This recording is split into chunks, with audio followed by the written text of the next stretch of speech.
अमरावती शहरातील कोंडेश्वर रोड इथं उभारण्यात येणाऱ्या बोधिभूमी संस्कार केंद्राचा पायाभरणी सोहळा राज्याचे महसूल मंत्री आणि अमरावतीचे पालकमंत्री चंद्रशेखर बावनकुळे यांच्या हस्ते पार पडला। या ठिकाणी विपश्यना केंद्रासह गौतम बुद्धांचा तसंच डॉ. बाबासाहेब आंबेडकरांचा पुतळा, वसतिगृह, वाचनालय असे विविध उपक्रम प्रस्तावित आहेत। पालकमंत्री बावनकुळे म्हणाले की पुढील पिढी घडवण्यासाठी संस्कार केंद्र उभं राहणं आवश्यक आहे। संस्कारामुळे प्रगल्भ व्यक्ती तयार होऊन एक मजबूत पिढी तयार होते। विपश्यना केंद्राच्या योगदानातून समाज निर्माण होणार आहे, तसंच समाजाला बळकटी मिळणार आहे। त्यामुळे केंद्र हे आध्यात्मिक आणि सांस्कृतिक संकुल व्हावं।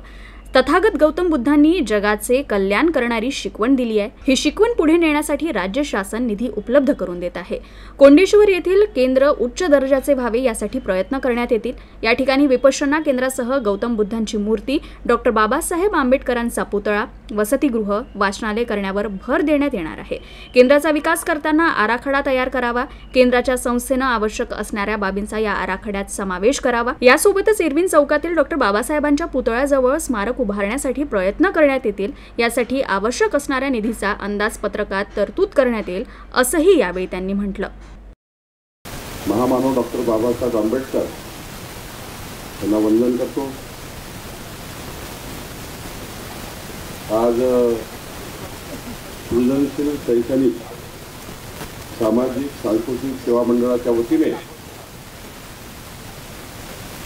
या भव्य दिव्य विपश्यना केंद्राचा पायाभरणी समारंभ आज या ठिकाणी होतो आहे। महामुनी तथागत गौतम बुद्धांना वंदन करून, अभिवादन करून, नतमस्तक होऊन या ठिकाणी विपश्यनेच्या माध्यमातून आपल्या जीवनामध्ये एक परिवर्तन करण्याकरता, आपलं जीवन हे समाजाच्या शेवटच्या व्यक्तीच्या कल्याणाकरता आपलं जीवन आहे आणि आपल्या जीवनाचा मार्ग हा विपश्यनेच्या माध्यमातून सुदृढ करायचा।